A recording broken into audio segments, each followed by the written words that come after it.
Doch mal den Daumen und Zeigefinger. Und dann Sie mal ein bisschen zurück. Erstmal ein bisschen üben. Und das so langbeinig wird. Jetzt Zeigefinger, nein, Mittelfinger und Daumen. Und wechseln. Wechseln. Wechseln. Schön atmen. Der Ruhepuls 65. Jetzt wird es schwierig. Beidseits. Rechts, links. Jetzt wieder Ringfinger, Daumen. Wunderbar. Versuchen Sie nicht zu verkrampft zu sein.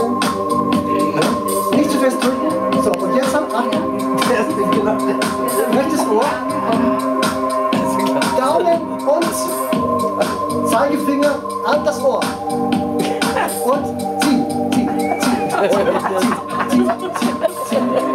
Ganz so.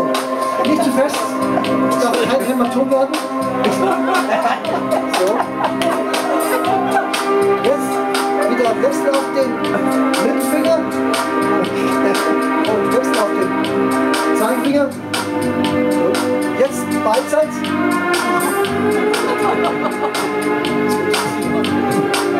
Gut, okay. Und jetzt wird